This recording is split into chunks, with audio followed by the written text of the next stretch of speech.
r/NoSleep. Posted by u/Themaster Commander 10. Wanted, Assistant Manager for the Ophelia family's traveling circus. I stopped scrolling and stared at the job listing on my computer screen. I've spent the better half of the last month searching for a new job after the bank I worked for laid off most of their employees. All of the typical jobs were posted: dishwasher, cashier, server, housekeeper. But this piqued my interest. How cool would it be to tell my friends that I am the assistant manager of a traveling circus? I'd get to travel, have fun, and would be making great money. I'm already interested, but let's see what the job requirements entail. Strong interpersonal skills. Check. Ability to manage a large team efficiently. Definitely check. Must have a strong stomach. Probably for the elephant shit or something. Check. Must have experience dealing with death or loss. Why? I stopped reading and looked down at my cat who rubbed gingerly against my leg. I want to make a good life for us, I thought to myself. When I looked back at my computer, a confirmation screen appeared with my resume already attached.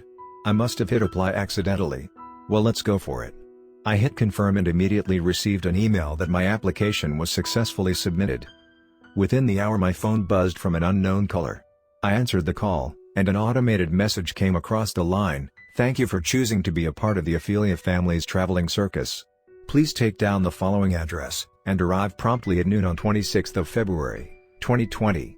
Goodbye." I quickly scribbled down the address on a piece of paper, beaming with joy that I had a real shot at getting this job. Things are finally starting to look up. I spent the next 2 weeks doing plenty of research to learn as much about circus culture as I could. I wanted to make a good impression, and ensure these people that I'm the right fit for the job. So far, I've learned that there are 8 variations of tightrope walking. The first circus opened in 1768, and circus performers think that eating peanuts and whistling backstage is bad luck. Alright, well, I know what I won't be doing then. I even went as far as buying a new colorful outfit to make myself stand out against the competition. I also searched for the Ophelia family traveling circus, but couldn't find a link to a website, or any articles about the circus. It must be just starting up. That works out perfectly. I get my foot in the door early, and then we become a huge success with my name contributing to it. The evening before my interview, I received another automated message from another unknown caller: "Thank you for choosing to be a part of the Ophelia family's traveling circus. We encourage you to bring a week's worth of clothing and personal hygiene items. Please do not bring any electronics as this could damage the equipment used for our shows. We look forward to meeting you, Bryn. Goodbye." Wow. They even personalize their automated messages. I love this job already, and I haven't even been given the position. Even if I don't get the job, they absolutely have my business for their showmanship. I brushed my teeth and crawled into bed, excited as a kid on Christmas Eve. The morning of my interview, after having packed 3 bags, I received yet another automated message from an unknown caller: "Thank you for choosing to be a part of the Ophelia family's traveling circus. We would like to give you an opportunity to cancel your interview. Press 1 to decline the interview and press 2 to confirm." This made me laugh to myself, and I promptly pressed 2 to confirm that I would be there. "Thank you for confirming your interview. We will see you at the previously provided address at noon. Goodbye." It's nice that they give the option for people to cancel the interview, especially for people with the interview jitters. Not me, though. I am more than ready to take on this job. I wonder how many other candidates chickened out at the last minute? I gave my cat a good chin scratching, grabbed my keys, and headed out to my car. I put the address they provided into my GPS, and a ping of anxiety ran through my system. This address is 5 minutes away? How? I thought to myself.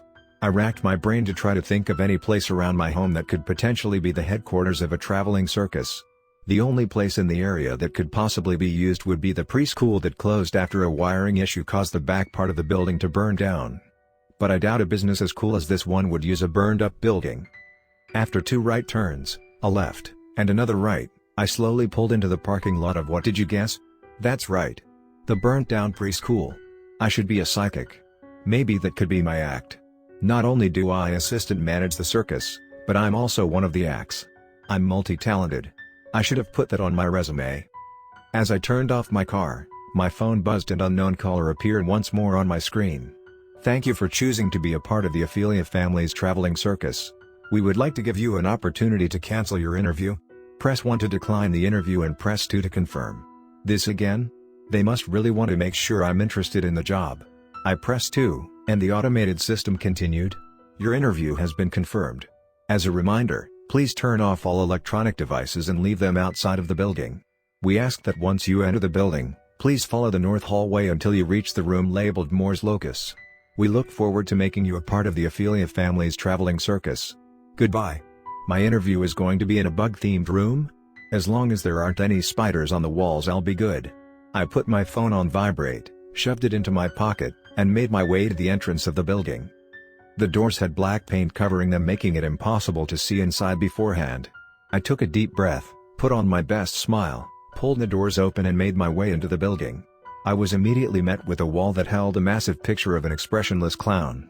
The hairs on the back of my neck raised as I stared at the ungodly picture. I looked to my left and was met with a corridor labeled north. To my right was one labeled south. I started to make my way to the right corridor, and noticed the expressionless clown's face had changed. It now looked angry, evil. It grimaced at me as if it could see me. As I took a few steps to the right, its eyes followed my movement. This must be like a funhouse or something. Very fitting for a traveling circus headquarters. As I entered the right corridor, a layer of fog slowly formed on the floor. The walls were painted into black and white spirals with lights flashing rapidly against them. I was immediately disoriented, and grabbed onto the wall to balance myself.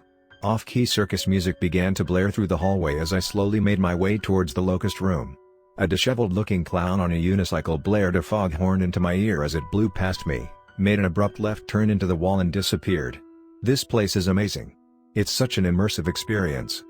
I finally made my way to the end of the corridor, which felt like it had completely turned upside down. An old sign above the door read Moore's Locus 2.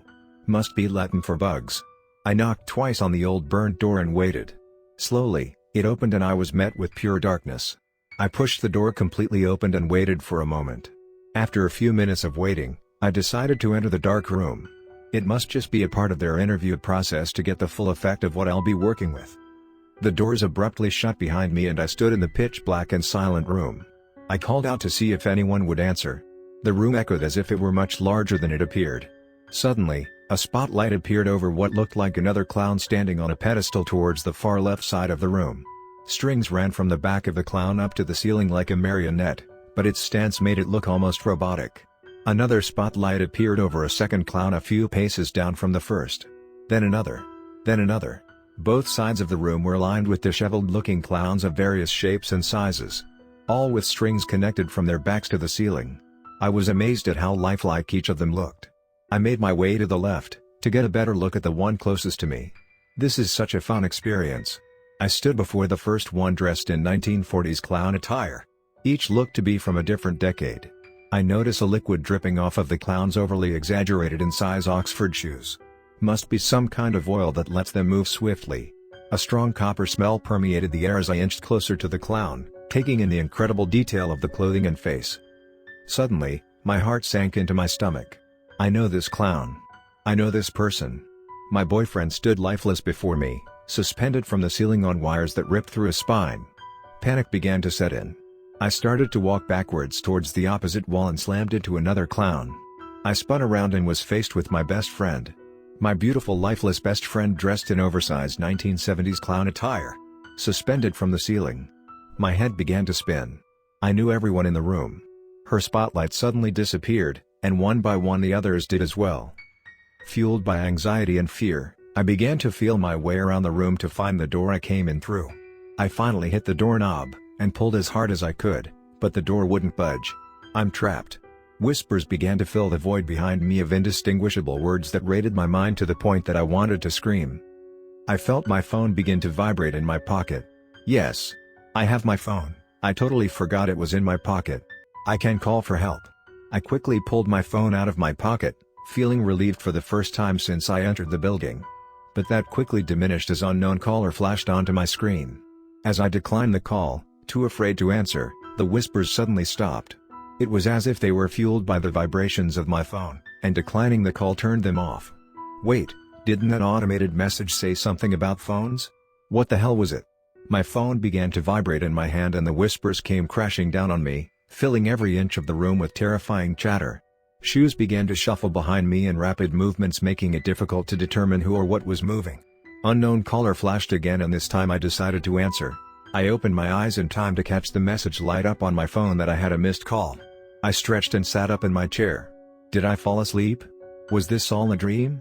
I shook my mouse to wake my computer, and was met with a job listing for an assistant manager for the Ophelia family's traveling circus. I picked up my phone and went to my voicemail. My stomach sank as I listened to the message.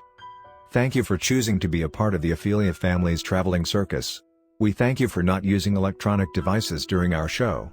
One of our esteemed staff members will be in touch with you to discuss how you'll play a vital role in our production. We look forward to working with you. Goodbye.